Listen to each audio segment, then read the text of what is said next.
Assalamualaikum warahmatullahi wabarakatuh. Jumpa kembali bersama saya Joko di West Progo Channel. Untuk cerita kali ini akan melanjutkan cerita Iblis Rawa bagian kedua. Sebelum ke cerita, jangan lupa subscribe channel ini dan nyalakan tanda notifikasi agar channel ini terus berkembang dan selalu update cerita dari saya. Bagi teman-teman yang ingin membacanya langsung ceritanya, linknya di kolom deskripsi. Langsung saja kita dengarkan ceritanya. Lina masuk ke kamar milik anak perempuannya. Ia membawa serta perlengkapan obat-obatan. "Sini sayang, mama obatin luka kamu dulu," pinta Lina, kemudian menyuruh Clara duduk di atas ranjang. Clara duduk diam tidak bersuara. Lina dengan sabar membubuhkan betadin di beberapa memar yang ada di kulit anaknya. Anehnya, Clara seperti tidak merasakan sakit sama sekali. Bahkan ia tidak bergeming dan tetap diam. Lina mengerenyitkan dahi dan menatap ke arah Clara yang tidak memberikan respon atau berucap sepatah kata. "Sayang, nanti mama masakin rendang sapi kesukaanmu ya. Kamu pasti lapar," ujarnya pada Clara, mencoba mengajaknya berbicara. Namun Clara hanya mengangguk dan tetap diam. Lina pun akhirnya pergi meninggalkan anaknya agar bisa beristirahat karena Clara terlihat kelelahan. Saat malam hari di meja makan, terlihat pembantu rumah tangga mereka yang bisa dipanggil Mbok Darmi sudah menyiapkan beberapa masakan yang lezat di atas meja. Clara dan kedua orang tuanya duduk sembari menikmati hidangan di atas meja. "Ayo dimakan, ini rendang kesukaanmu loh," ujar Lina seraya menyodorkan daging berlemak dari dalam mangkok, kemudian menaruhnya di atas piring milik Clara. Clara melihat daging yang dilapisi rempah-rempah berwarna kecoklatan itu. Entah mengapa, ia malah merasa mual dan tidak ingin memakannya. Ia menggelengkan kepala, tanda tidak menyukai masakan tersebut. "Kenapa sayang? Kamu gak suka ya?" Clara melirik seekor anjing milik ibunya yang juga sedang makan di samping meja tersebut. Anjing itu tampak menggerogoti daging mentah yang diberikan Mbok Darmi padanya. Sungguh nikmat. "Clara, apa kamu sakit?" Pertanyaan ayahnya membuyarkan lamunan Clara. Ia menoleh ke arah suara. "Aku gak mau makan," bentak Clara, kemudian langsung pergi memasuki kamarnya kembali. "Pak, kenapa Clara begitu aneh?" gumam Lina merasa cemas. "Mungkin dia masih lelah. Biarkan saja, Mah," sahut Burhan seraya meneruskan makan. "Mbok, tolong nanti sisa makanan buat Clara ya," perintahnya. Iyanya," sambut Mbok Darmi. Saat malam hari, Clara menyelinap keluar kamarnya. Mbok Darmi terbangun di tengah malam dan ingin ke kamar mandi. Ia melangkah melewati dapur yang memang bersebelahan dengan kamar mandi itu. Matanya yang masih sedikit mengantuk harus dikejutkan karena lampu dapur menyala. "Loh, siapa yang di dapur ya?" Wanita yang menjadi pembantu rumah tangga sejak Clara balita itu berjalan mendekat dan melihat seseorang duduk di depan kulkas yang terbuka. Saat semakin dekat dan ingin melihat siapa orang itu, ia terkejut karena melihat Clara sedang memakan daging segar yang masih mentah. "Non, apa-apaan ini? Lepas, Non," teriak Darmi sembari merampas daging yang ditinggal separuh itu dari tangan Clara. Clara menatap ke arah Mbak Darmi dengan tatapan tajam. Darah segar dari daging mentah yang baru saja ia makan telah berceceran di bibir dan bajunya. Mbok Darmi langsung mengantarkan Clara untuk masuk ke kamarnya kembali. Keesokan harinya Mbok Darmi menceritakan tentang kejadian semalam. Lina terkejut dan segera memanggil dokter pribadi untuk memeriksa keadaan Clara. Suhu tubuhnya normal, mungkin perubahan makan saja masalahnya. Nyonya tidak perlu khawatir, saya akan meresepkan obat untuk Nona Clara, ujar pria berjas putih yang dikenal sebagai dokter pribadi itu. Terima kasih dok. Bo, tolong antarkan dokter Herman sampai ke depan ya. Iyanya, mari dok, ujar Bu Darmi sembari mempersilahkan pria berjas putih itu untuk meninggalkan ruangan. Lina mendekati anaknya yang terbaring di atas ranjang. Ia bingung sebenarnya apa yang tengah berlaku pada Clara. Wanita itu membelai rambut anaknya dengan tatapan yang cemas. Sehari setelah mereka pulang, Afgan dan Mawar kembali ke kampus, sedangkan Vino dan Clara masih harus dirawat karena kondisi mereka kurang begitu baik. Niat Afgan ingin menjenguk teman-temannya untuk menengok keadaan Clara yang sedari pulang tidak pernah membalas pesan yang dikirimkan Afgan. Lusa kita jenguk Clara yuk. Penasaran dengan keadaannya sekarang, gumam Afgan. Tapi jangan lama-lama ya. Ayahnya Clara galak banget. Cibir Mawar yang diangguki oleh Afgan. Dan di tempat lain, Lena sudah menunggu kedatangan suaminya yang biasa pulang dari kantor jam segini. Saat melihat mobil Burhan yang terparkir di garasi, ia buru-buru menemui pria tersebut dan menceritakan kejadian hari ini. Apa? Benarkah itu? Burhan tampak tidak percaya dengan pernyataan istrinya. Bagaimana ini Pak? Apa yang harus kita lakukan? Mama khawatir dengan keadaan Clara yang sekarang. Renti Lena menahan kecemasan. Mama tenang dulu ya. Kita lihat bagaimana sampai besok. Sepertinya Papa juga akan menyuruh Rendra untuk pulang sementara, ujarnya seraya menepuk bahu sang istri agar perasaannya lebih tenang. Malam harinya seperti biasa, Clara keluar dari kamar. Ia berjalan menuju ke dapur. Kemudian membuka kulkas 2 pintu yang ada di sana. Matanya tidak menemukan apapun yang bisa dimakan. Geram ia mengacak-acak kulkas mencari sesuatu untuk mengganjal perutnya. Anjing peliharaan di rumah itu terus saja menggonggong. Bising, Clara menatap ke arah hewan berbulu tersebut sambil melotot. Akhirnya Clara menemukan santapan yang lezat. Matanya pun mulai berbinar kembali. Dan di kamar, Burhan ikut gelisah setelah mendengar pernyataan istrinya tadi sore. Jika dipikir-pikir, memang sifat Clara yang sekarang tidak seperti biasanya. Burhan memutuskan untuk keluar dari kamar. Niatnya mengecek keadaan sang anak. Namun ia tidak melihat Clara di kamar tersebut. Burhan segera turun ke lantai bawah guna mencari keberadaan anak perempuannya. Ia tercengang karena melihat Clara sedang memakan anjing peliharaannya. Clara, apa-apaan kamu? Burhan sampai ingin muntah karena melihat daging anjing yang berceceran di sekitar lantai. Lina dan Bu Darmi ikut terbangun karena kegaduhan tersebut. Para wanita itu langsung mual-mual melihat usus anjing yang sudah menjuntai keluar. Akhirnya malam itu Clara harus dikunci di kamar dan tidak boleh keluar sama sekali. Lina sangat sedih melihat kelakuan anaknya itu. Ada apa dengan Clara, Pak? Apa yang sudah terjadi padanya? Isak Lina berniang air mata. Papa juga heran, Mak. Kenapa anak kita menjadi seperti itu? Sahut Burhan yang mulai cemas. Keesokan harinya Afgan menelpon ke rumah Clara dan bertanya kepada Lina tentang keadaan temannya tersebut. Lina tidak bisa menceritakan semuanya di telepon dan menyuruh Afgan berserta teman-temannya untuk datang saja. Kebetulan Lina juga ingin bertanya sesuatu kepada mereka semua. Clara mulai merasakan gatal-gatal di sekujur tubuhnya.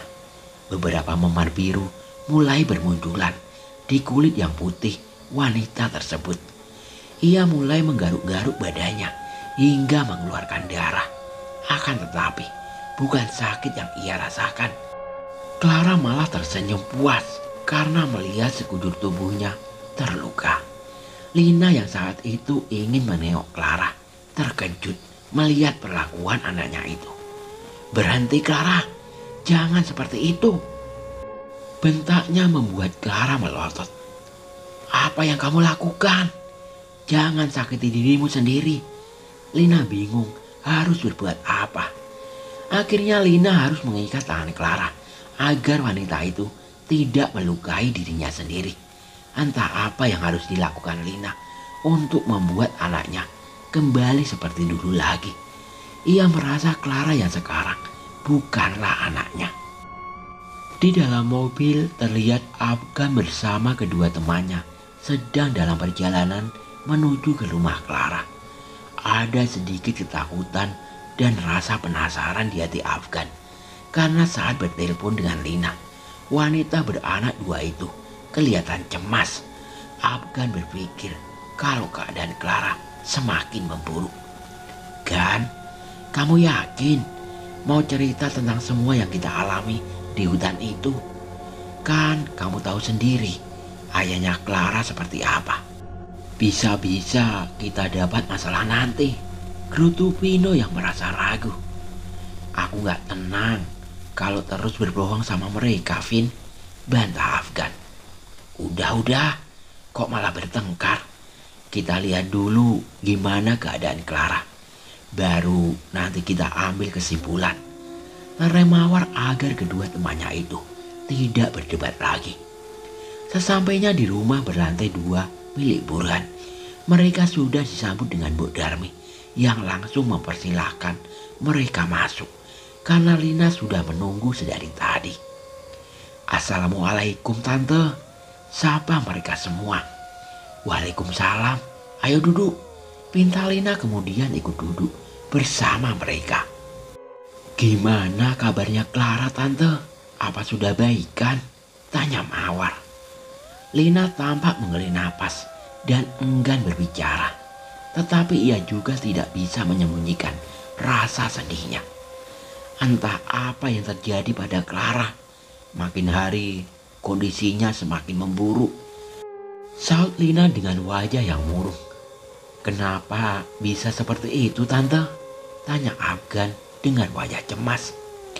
Lina menceritakan tentang kejadian 2 hari yang lalu dengan kelakuan Clara yang aneh. Afgan dan kedua temannya ikut terkejut. Bagaimana mungkin Clara bisa berubah drastis seperti itu? Afgan meminta izin untuk bertemu Clara. Lina pun mengizinkannya. Afgan tengah membuka gagang pintu yang memang tidak terkunci. Saat dibuka, bau busuk mulai tercium di hidungnya. Mawar dan Vino ikut merasakan juga. Terlihat seorang wanita duduk di atas ranjang. Kedua tangannya diikat agar ia tidak bisa kemana-mana. "Astagfirullahaladzim," seru Mawar saat melihat keadaan temannya itu. Clara menatap mereka bertiga dengan tatapan tajam. Matanya melotot dan tiba-tiba mulai meraung-raung layaknya singa. "Ada apa ini? Kenapa Clara bisa bersikap seperti itu?" teriak Vino mulai bingung. Afgan mencoba mendekati Clara yang sedang meronta itu. "Clara, ini aku.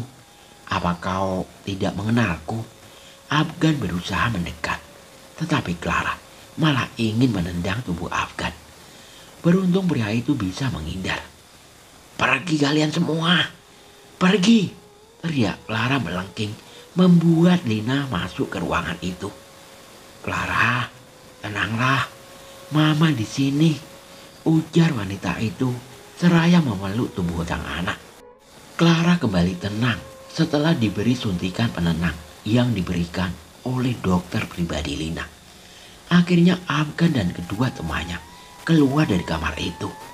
Afgan masih menatap wanita yang dipeluk Lina. Kenapa perasaannya begitu aneh? Ia merasakan wanita yang sedang bersamanya sekarang bukanlah Clara. Mereka berempat kembali duduk bersama di ruangan tamu. Seakan tidak percaya dengan keadaan Clara sekarang, Lina lalu bertanya kepada mereka semua apa yang sebenarnya terjadi pada hari itu. Mau tidak mau Afgan pun menceritakannya. Lina tampak terkejut dan juga bingung bagaimana harus bersikap. Apa sebaiknya kita panggil Pak Ustadz saja, Tante? Usul Afgan tiba-tiba. Suamiku tidak mau. Ia tidak akan percaya dengan semua tahayul seperti itu, bantah Lina. Semoga keadaan Clara menjadi lebih baik. Tante, kami semua ikut prihatin, ujar Mawar ikut menenangkan Lina yang berwajah cemas. Lina mengangguk, kemudian Afgan dan teman-temannya undur pamit. Mereka pun tidak bisa berbuat apa-apa, hanya bisa berdoa untuk kesembuhan Clara. Mereka akhirnya pulang ke rumah masing-masing. Sebuah mobil berwarna biru terparkir di garasi rumah besar tersebut. Keluar seorang pria berkacamata. Lalu ada seorang wanita berserta anak gadis berumur 5 tahunan. Assalamualaikum, sapa mereka semua. Waalaikumsalam, sahut Lina dari dalam rumah yang kemudian membuka pintu agak lebar. Mah, ujar Rendra yang langsung memeluk ibunya tersebut. Lina terharu. Sudah lama ia tidak bertemu anak pertamanya itu. Sejak menikah, Rendra harus pindah keluar kota karena tuntutan pekerjaan. Lina menyuruh anak dan menantunya untuk masuk ke rumah. Rendra yang duduk di sofa bersama Ayu, sang istri yang terlihat memangku anaknya. Duh, cantiknya. Ini Yaskia ya, yang dulu selalu Oma gendong, ujar Lina selaya mencubit pipi gadis yang mirip Bapo itu.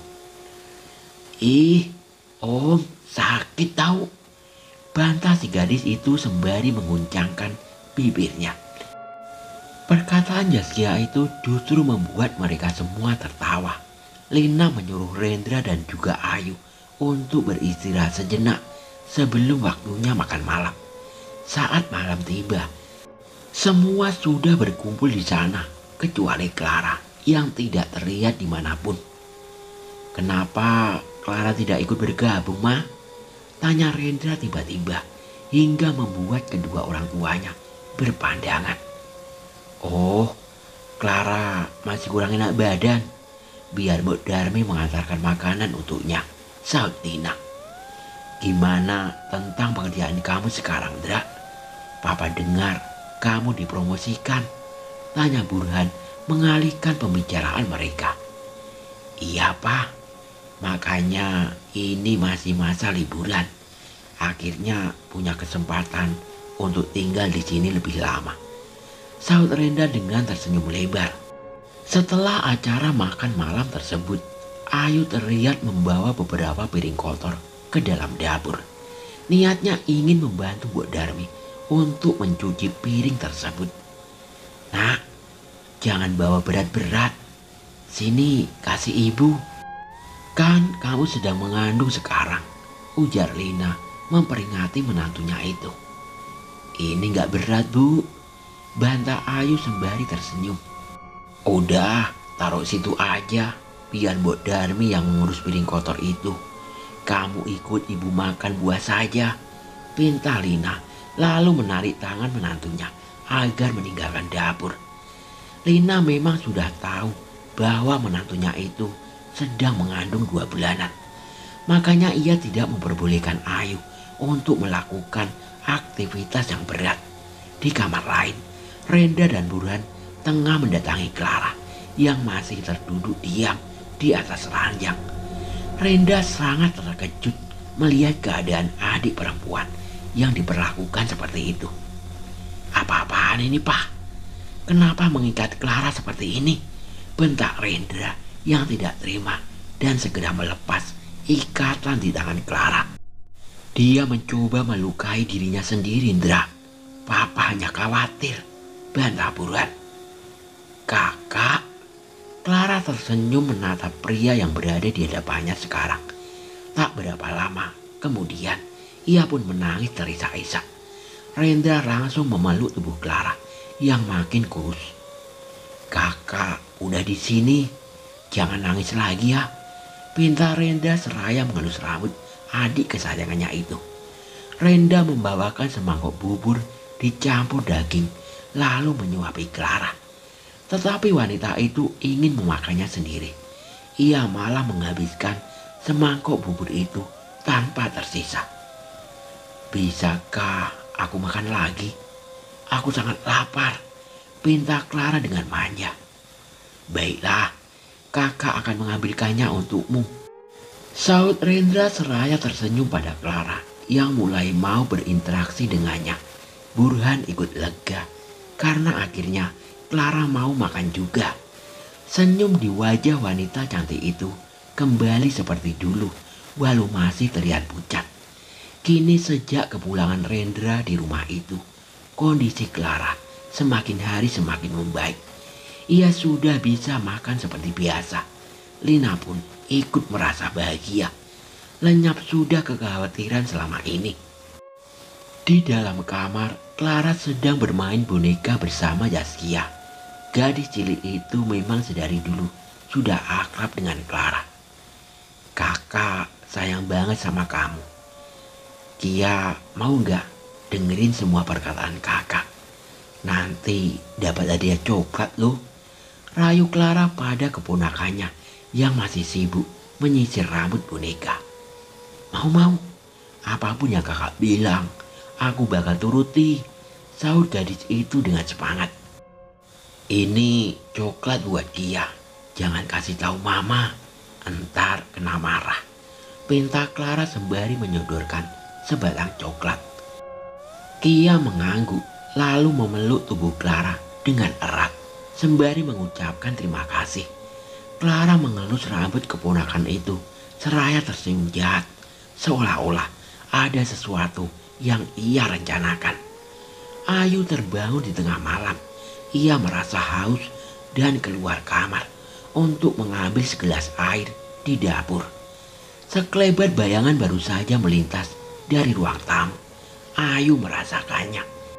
Ia pun melihat ke sekeliling, namun tidak ada siapapun.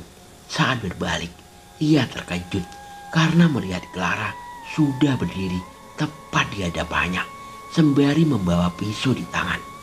Clara, kamu mau ngapain? Tanya Ayu dengan heran. Kamu harus mati, bentak Clara dan langsung menyergap tubuh Ayu. Kemudian menusuk perut wanita yang sedang hamil itu beberapa kali. Bagi Ayu dan bangun dari tidurnya. Mah, ada apa? Kenapa teriak-teriak? Tanya Rendra yang ikut bangun karena teriakan sang istri. Napas Ayu terengah-engah. Ia melihat sekeliling. Ternyata kejadian hanyalah mimpi. Ia pun enggan menceritakan pada suaminya perihal mimpi tadi. Mama cuma mimpi, Pak, ujar Ayu mencoba menetralkan suasana. Syukurlah kalau cuma mimpi. Mama istirahat saja. Papa sholat subuh dulu.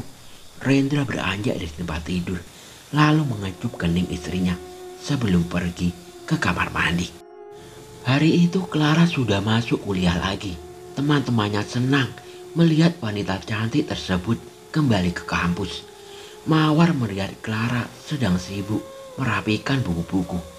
Ia langsung datang kemudian memeluk Clara seperti yang biasa mereka lakukan. Clara, akhirnya kau kembali juga. Aku seneng banget, ujar Mawar sembari mengeratkan pelukan. Clara segera menangkis tangan Mawar, kemudian membentaknya. Jangan dekat-dekat kamu, bentaknya dan membuat beberapa siswa yang lain melongo. Vino yang melihat kejadian barusan segera datang dan memisahkan mereka berdua. Ra, kok main bentak gitu? Mawar itu teman kamu, cetus Vino membela Mawar. Aku gak sudi temenan sama kalian semua, umpat Clara dan pergi dari ruangan tersebut. Afgan yang masih berada di luar pintu langsung menghentikan langkah wanita tersebut. "Clara, bisa kita bicara sebentar?" Mintanya seraya memegang tangan Clara yang terasa dingin. "Gak usah pegang-pegang. Emangnya mau bicara apa sih? Ikut aku." Afgan membawa Clara ke belakang kampus, sedangkan Vino menenangkan Mawar yang terlihat sangat sedih. Ia tidak menyangka bahwa Clara bisa membentaknya seperti itu. "Vin, kenapa Clara bisa berubah seperti itu? Aku merasa wanita itu bukan Clara yang kukenal, Vin." Isak Mawar dengan mata berkaca-kaca. "Sudahlah, jangan kepikiran yang tidak-tidak. Mungkin saja Clara lagi ada masalah," bantah Vino. Di sisi lain, Clara berhenti melangkah dan tidak ingin berjalan lagi. "Mau ngomong apa sih? Aku capek jalan mulu," bentaknya yang membuat Afgan ikut berhenti. "Kenapa semenjak kita pulang dari hutan itu, sifat kamu berubah drastis? Kamu seperti bukan Clara yang aku kenal," cetus Afgan dengan nada tinggi. "Apa urusan kamu sama aku? Nggak usah ikut campur kalau kamu tidak ingin celaka," ancam Clara dengan matanya yang melotot. Setelah mengeluarkan ancaman, Clara langsung pergi meninggalkan Afgan yang masih terpaku. Pria itu bingung apa sebenarnya yang terjadi pada teman wanitanya itu. Bahkan getaran cinta yang dulu bersemi indah di dalam dadanya berangsur pudar. Mawar duduk di atas ranjang dan meletakkan tas rangselnya. Wanita itu masih bingung dengan sikap Clara yang semakin hari semakin aneh saja. Selama ia mengenal Clara, belum pernah temannya itu membentak sangat keras seperti yang ia alami tadi pagi. Prak! Suara benda keras dari luar kamar membuat Mawar terkejut.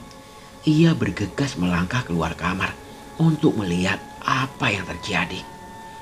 Terlihat kucing berwarna kecoklatan menatap ke arah Mawar. "Beli, nakal ya.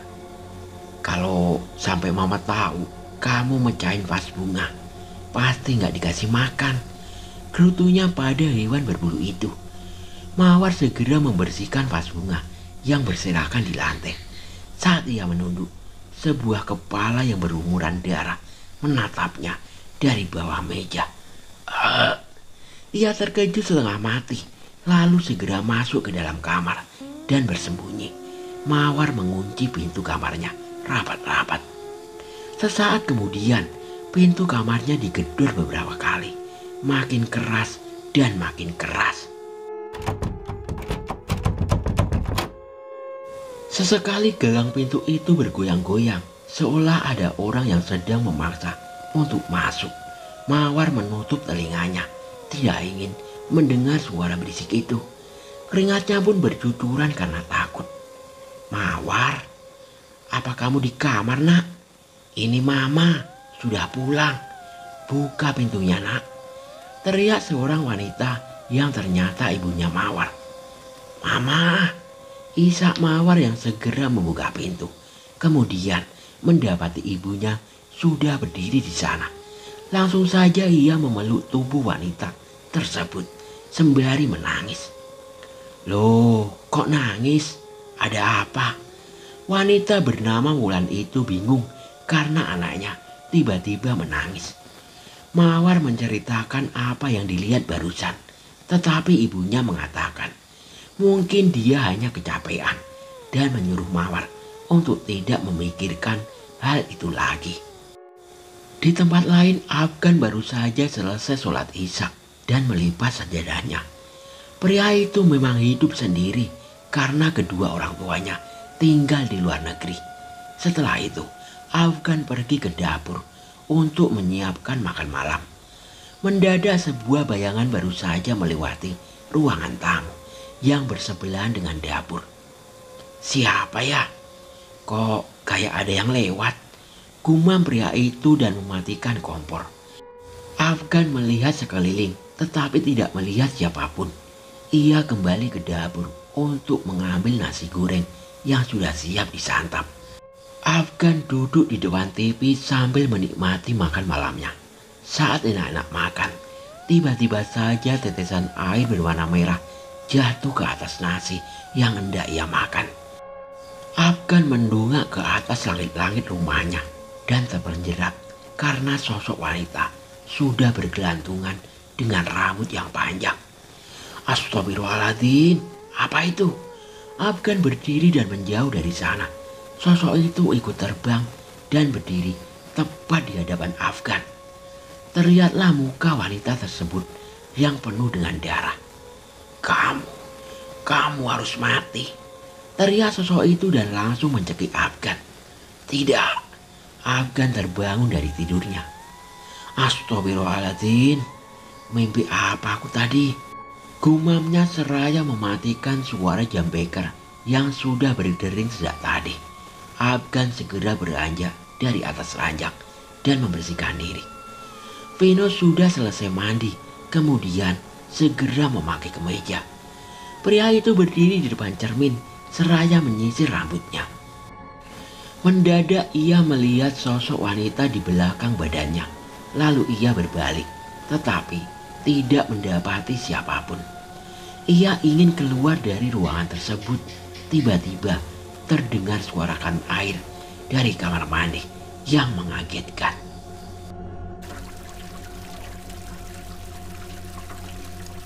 Nino beranjak ke kamar mandi untuk memastikan kalau air itu. Kok bisa kebuka sendiri sih? Gumamnya seraya menutup ruangan tersebut. Tetapi lagi-lagi kran air itu terbuka.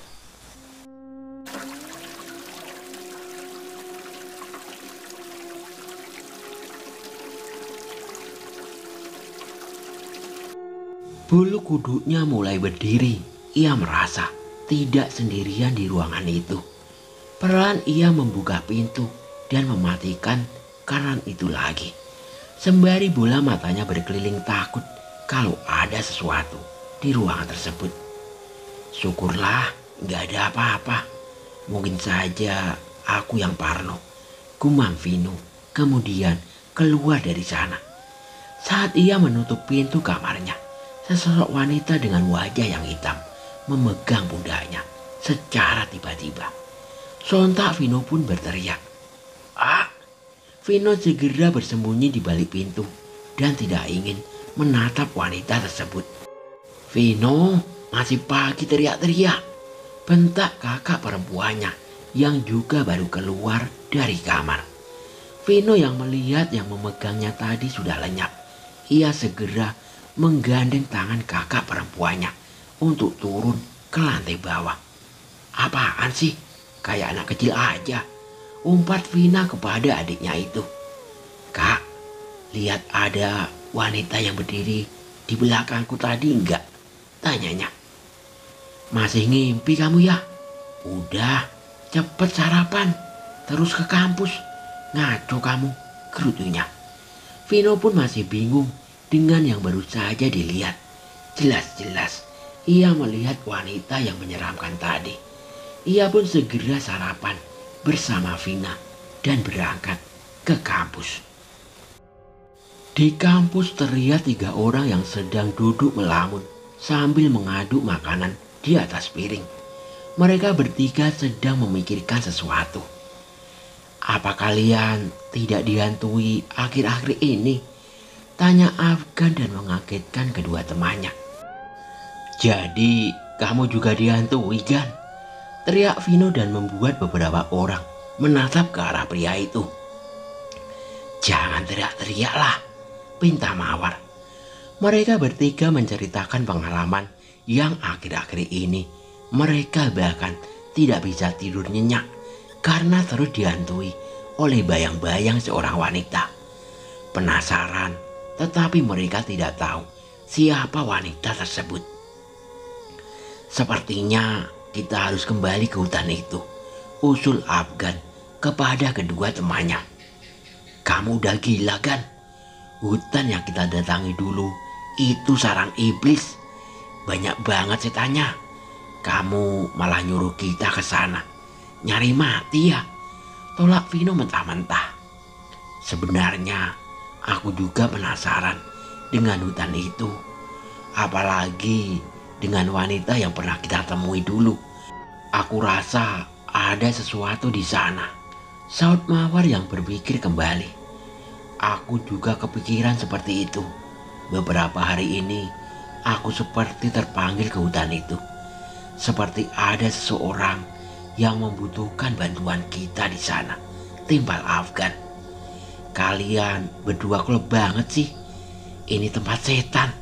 Jangan macam-macam ke sana lah. Tolak Vino tetap gagah. Mawar berusaha meyakinkan Vino bahwa setelah kepulangan mereka dari hutan itu, Clara menjadi sangat aneh. Mawar dan Afgan yakin ada sesuatu di hutan tersebut. Itulah yang harus mereka cari tahu. Akhirnya karena terus didesak oleh kedua temannya, mau tidak mau, Vino pun harus ikut. Mereka memutuskan akhir pekan ini akan kembali lagi ke hutan itu dan membawa beberapa perlengkapan. Mereka juga harus melawan rasa takutnya sendiri. Clara sedang bermain dengan Yaskia di kamar. Sejak ia mulai baikan, Clara lebih dekat dengan gadis cilik itu. Bahkan Ayu tidak punya kesempatan untuk bermain dengan anak kesayangannya itu. Saat makan malam, terlihat Renda sedang menyuapi Clara makan. Wanita itu begitu manja dengan kakaknya sendiri. Entah kenapa Ayu merasa risih dengan sikapnya itu. Walaupun mereka kakak beradik, tetapi tidak harus seintim itu. Bahkan Rendra begitu sayang pada Clara dan lebih banyak menghabiskan waktu bersamanya ketimbang bersama dengan Ayu, sang istri. Suatu hari keluarga Burhan tampak sepi karena ia dan Rendra sedang pergi ke perusahaan untuk melihat ia di sana. Lina juga pergi arisan sedari pagi. Sedangkan Zaskia asik bermain bersama Clara seperti biasa.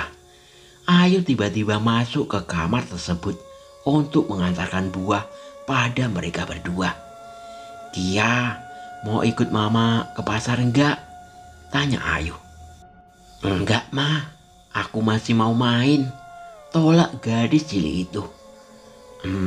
Ya udah, ini jangan lupa dimakan ya," pinta Ayu lalu menaruh piring buah di atas meja. Ayu segera keluar dari kamar tersebut. Saat ingin turun dari tangga, tiba-tiba sebuah tangan mendorong tubuhnya hingga berguling di tangga. "Ah!" teriak Ayu yang sudah tersungkur ke lantai. Darah pun mulai keluar dari selangkangan wanita yang berbadan dua itu. Ambulans segera datang. Kemudian Ayu segera dilarikan ke rumah sakit. Semua keluarga pun sudah berkumpul di sana. Bagaimana mungkin Ayu jatuh dari tangga?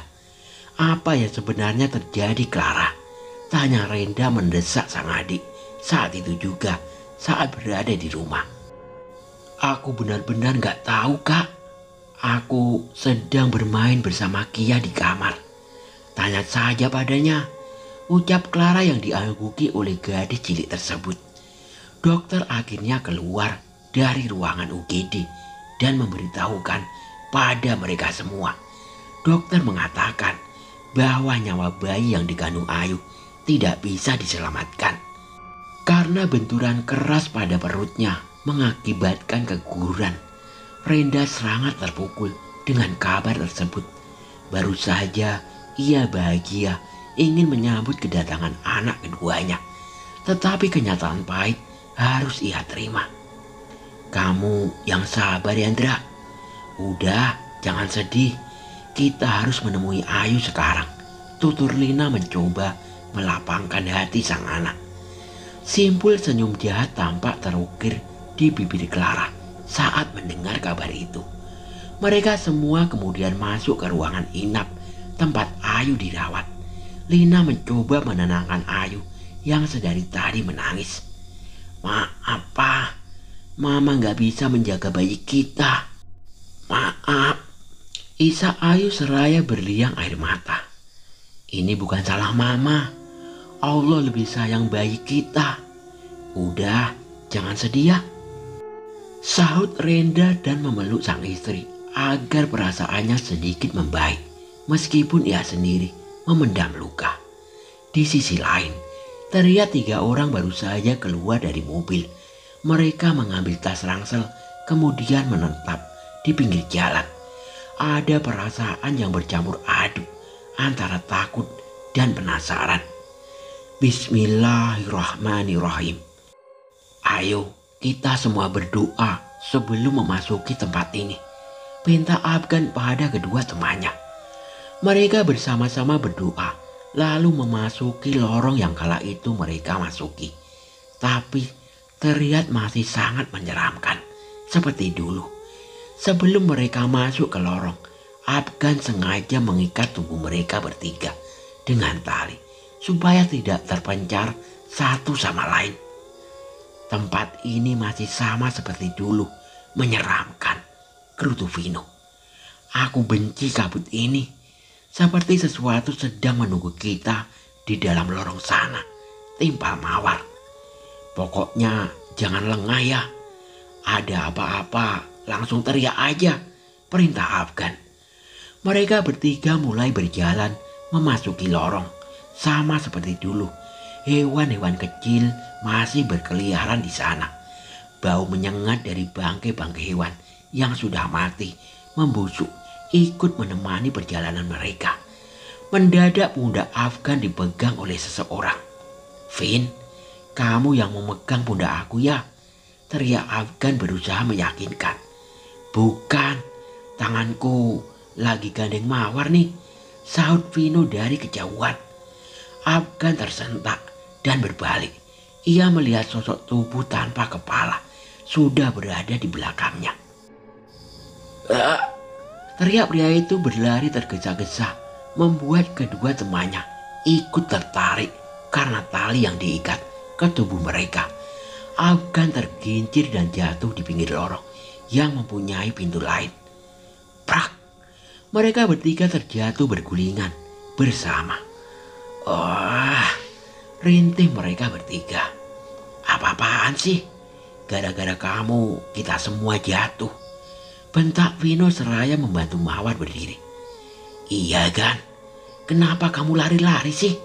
tanya Mawar sembari membersihkan bajunya.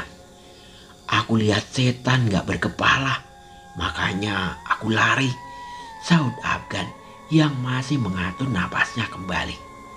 "Serius kamu, Gan?" tanya Vino yang mulai takut. Afgan mengangguk. Mawar melihat sekeliling dan merasa tempat itu bukan hutan yang dulu mereka singgahi. Tempat itu terlihat berbeda. Afgan dan Vino juga memperhatikan sekeliling. Benar saja, hutan itu bukan yang mereka datangi kala itu.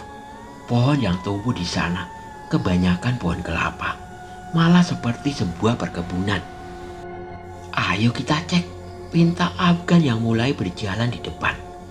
Mereka melihat sekeliling dan menemukan beberapa tengkorak manusia yang berceceran di sepanjang jalan. Bulu kuduk pun ikut berdiri. "Gan, serem banget tempatnya. Lebih seram dari hutan kemarin.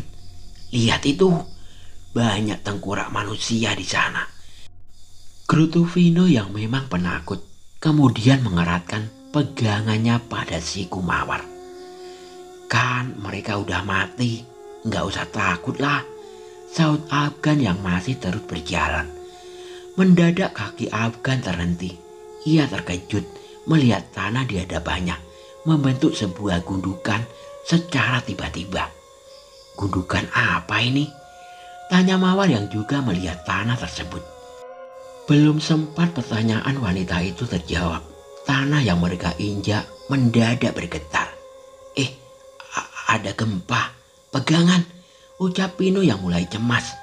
Mereka berpegangan satu sama lain, lalu gundukan tanah tersebut membuat sebuah lubang. Dari lubang itu bangkitlah beberapa pocong berwajah seram. Para pocong tersebut berdiri tegak, menatap kemana ke arah Afgan dan kedua temannya, seakan tidak percaya dengan apa yang ia lihat. Afgan menelan ludahnya sendiri sebelum bersiap-siap untuk melakukan sesuatu. Hanya ada satu hal yang dipikirkannya sekarang. Lari, teriak Afgan sembari memberi aba-aba pada kedua temannya. Mereka segera berlari menghindar, tetapi para pocong itu masih saja mengejar mereka. Sampai Mawar melihat sebuah bangunan tua dan menyuruh kedua temannya untuk masuk agar bisa berlindung di tempat tersebut. Cepat tutup pintunya, pinta Mawar pada Vino agar segera menutup pintu tersebut. Suara benturan keras terdengar dari luar. Pintu itu seperti didorong oleh benda keras dari luar. Bagaimana ini, Gan? Pekik Vino sembari menahan agar pintu itu tidak terbuka. Afgan sedang memutar otak, kemudian melihat lemari kecil di sana. Ia dan Mawar segera mengangkat lemari tersebut, kemudian meletakkannya di depan pintu untuk menahan sesuatu yang mencoba masuk. Mereka menepi meringkuk di pinggir lemari, berharap para pocong itu